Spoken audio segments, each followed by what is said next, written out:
आपके लिए देश दुनिया की 20 मुख्य खबरें। केंद्र सरकार ने नया कृषि कानून लागू किया, किसानों को सब्सिडी और आधुनिक तकनीक उपलब्ध कराई जाएगी। विरोध दल ने अभी भी आपत्ति जताई। रेलवे ने बढ़ाई यात्रा की सुरक्षा, सीसीटीवी और बायोमेट्रिक टिकटिंग से यात्राओं की सुरक्षा सुनिश्चित की जाएगी। प्रधानमंत्री ने नया डिजिटल इंडिया अभियान लॉन्च किया। डिजिटल शिक्षा और ई गवर्नेंस के क्षेत्र में देशव्यापी सुधारों का लक्ष्य रखा गया। भारत में कोविड-19 टीकाकरण में नया रिकॉर्ड, पिछले 24 घंटों में 1 करोड़ से अधिक लोगों को टीका लगाया गया।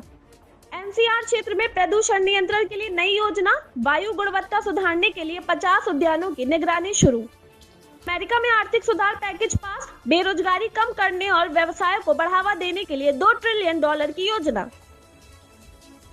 रूस यूक्रेन पर संघर्ष, नई वार्ता शुरू, सीमा पर तनाव कम करने और नागरिकों की सुरक्षा सुनिश्चित करने पर जोर।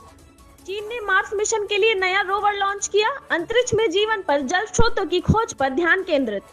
यूरोपीय संघ ने जलवायु परिवर्तन पर नए नियम लागू किए, 2030 तक कार्बन उत्सर्जन में 40% कटौती का लक्ष्य रखा गया। जापान में भूकंप के बाद राहत अभियान तेज, हजारों लोग सुरक्षित स्थानों पर पहुंच गए, राहत सामग्री वितरित। लखनऊ में नए स्मार्ट सिटी प्रोजेक्ट का उद्घाटन, ट्रैफिक सुधार और डिजिटल सेवा सुविधा पर जोर।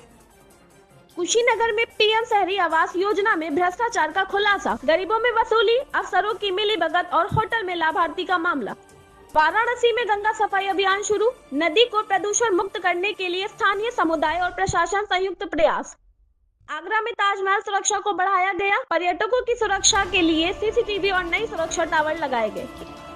लखनऊ में मानसून के कारण भारी बारिश और जल भराव, नगर निगम ने आपात राहत कार्य शुरू किया, लोगों को सुरक्षित स्थानों पर ले जाया गया।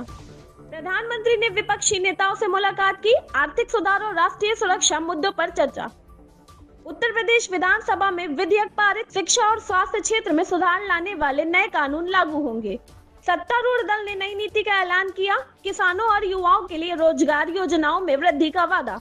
विपक्ष ने केंद्र पर भ्रष्टाचार के गंभीर आरोप लगाए, सभी आरोपों की जांच की मांग, जल्द न्याय सुनिश्चित करने की अपील। राजनीतिक दलों के बीच आगामी चुनाव को लेकर जोरदार रणनीति, गठबंधन और प्रचार योजनाओं की समीक्षा, जनता से संपर्क बढ़ाने की तैयारी।